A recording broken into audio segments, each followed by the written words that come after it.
দারুণ টেস্ট লাগছে।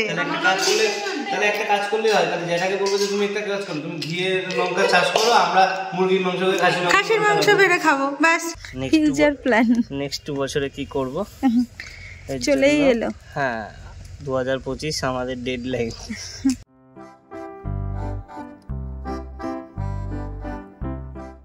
Good morning family, welcome back to our channel. আশা করি তোমরা সবাই খুব ভালো আছো। আবার একটা নতুন ব্লগে তোমাদের সবাইকে ওয়েলকাম।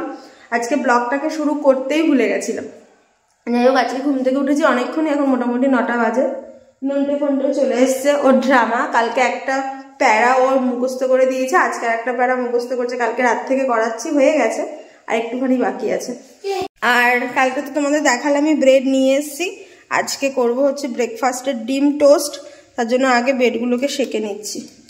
এই যে দিন ধরে রাজা খালি ব্রেকফাস্টে সেদ্ধ খেয়েছে, তাই কালকে একটু চিলা করে দিলাম, ওটা তো প্রপারই হেলদি। আর আজকে একটুখানি ডিম টোস্ট যতটা কম তেলে করা যায় একটু করছি। কালকে আবার 2-3 দিন আবার ওটস ডালিয়া এগুলো দেবো। রাজার ব্রেকফাস্ট রেডি করে দিয়েছি দুটো, আর একটা যদি খাবে। ননটা এখানে পড়ছে। গুড মর্নিং, এই কাজে বসেছি।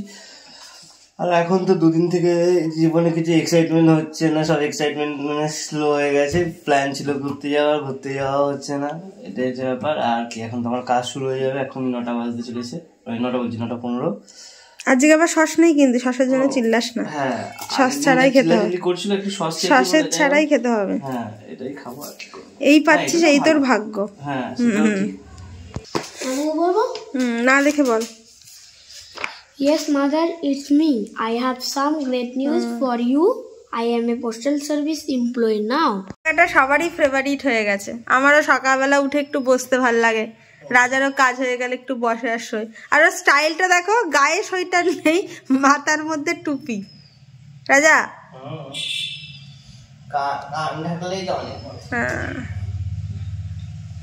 বসে বসে এতক্ষণ রোদ পোয়াচ্ছিলাম। এডিটিংটা হয়ে গেছে, এখন আপলোডে বসায়নি, কারণ যতক্ষণ না রেন্ডারিং কমপ্লিট হচ্ছে। এই যে বলুন, কি বলবো, এখানে দাঁড়িয়ে থেকে আমরা প্ল্যান করছি ফিউচার প্ল্যান। নেক্সট বছরে কি করব চলেই এলো। হ্যাঁ 2025 আমাদের ডেডলাইন। মানে আমাদের জন্য আমাদের একটা কিছু ঠিক করেছি 2025-এর মধ্যে। যাই হোক, তো সেটা নিয়েই প্ল্যান চলছিল আর কি। আর আজকে তো কোথাও বেরোনোর নেই, একটু জ্যাঠাদের বাড়িতে যাবো বললাম, তো বললাম না এবারে যাবো না, কালকে যাবো। কালকে পিয়াদি থাকবে। কালকে যাবো।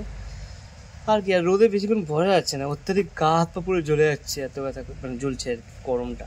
জ্যাঠাদের বাড়িটা কি হলো? দাদু হেভি সাইকেল। ও, জ্যাঠাদের বাড়ি কালকেই যাব। অ্যাকচুয়ালি পিয়াদির সাথে দেখা করতে হবে। জ্যাঠারা টুকটাক পিকনিক আগে তো বলেছিল করবে, এবার তা একবার যাব। কালকে কি ফাইনাল জিজ্ঞাসা করবো যে পিকনিক করবে কিনা, মায়াপুর এইসব জায়গায় টুকটাক আস্তে আস্তে যাবে কিনা জিজ্ঞাসা করবো। যদি যায় তো জ্যাঠাদের মতো করে প্ল্যান করবো, যদি না যায় আমরা রাজার মতো করে প্ল্যান করতে হবে। ওর জন্য কালকে যাব।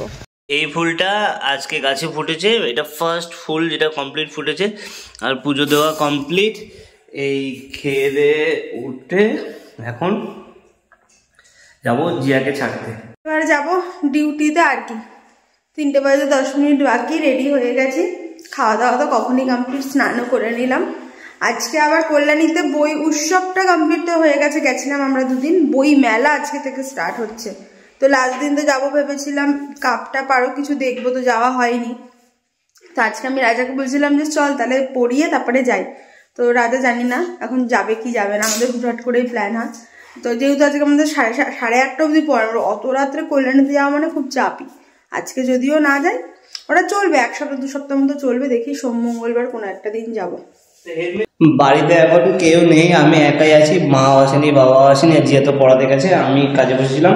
আর কারেন্টটা এতবার জ্বালাচ্ছে যে আমি লাস্টে কাজ ছেড়ে দিয়েছি, আর মানে কাজ বন্ধ করে দিয়েছি। আর এখন আমি খাবো হচ্ছে চা। এই যে চায়ের কালারটা দেখো, হেভি লাগছে। মানে কি বলবো, কি লাগছে আর বলতে পারবো না। যাই হোক, এই সোনাই কালকে কুকিজ নিয়ে এসেছিলো, কুকিজটা খাবো, মানে কুকিজ দিয়ে খাবো বলে এখন বারবার চা খেতে ইচ্ছে করছে। আর এর জন্য মনে হয় মাথাটা যন্ত্রণা করছে, কুকিজ দিয়ে চা খাবো বলে। একটু খেয়ে তোমাদেরকে বলি কেমন হচ্ছে চাটা।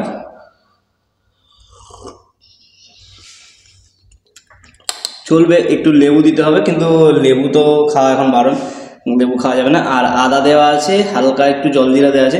আমার অফিস বয় প্রণয় বলে একটা ছেলে ছিল, ও মানে অফিসে যখন আমি এখানে মানে পাওয়ার প্ল্যান্টে কাজ করতাম, তো ও এরকম বানিয়ে দিত আমাকে, খালি বলতো রাজা স্যার আপনি খান, আপনার যদি ভালো না লাগে আপনি আমাকে বলবেন। তারপরে ওই অভ্যাস করেছে, তো খেয়ে দেখি কেমন লাগে ভালো করে। একদম যেটা হয় আর কি, আদা চা যেরকম ওরকম। এক্সাম শেষ, সেই যে দুপুর থেকে টিভি দেখার শুরু গেছে, এখনো আবার টিভি দেখলে এসে। আজকে একই তরকারি? তুমি যে এই যে বললে সোয়াবিন করবা, তুমি এই যে তাহলে ফোন করলে কেন?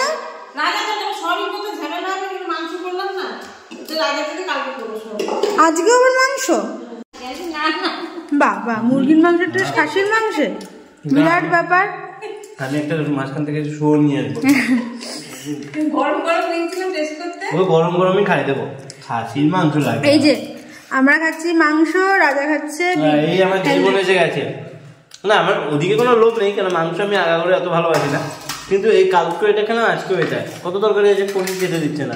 পনির তো দুধের দিন খেতেই পারি না। তো কি হবে, এক মাস হয়ে কালকে আমি মুগ ডালে চিলা করে দেবো সকালে। হ্যাঁ, এখানে সবচেয়ে লেটেস্ট রয়েছে।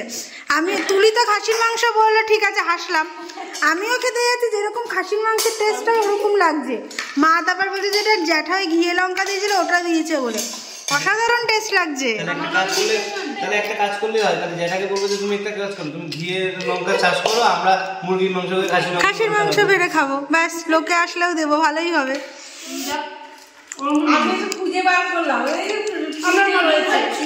মাটনই রাখছে পুরো, ভেরি গুড। এই জাস্ট খেয়ে উঠলাম, খাওয়া দাওয়া হয়ে গেছিলো অনেকক্ষণ, একটু গল্প টল্প করলাম আবার। আর তাহলে আজকের ব্লগটাকে এইটুকুনি রাখলাম।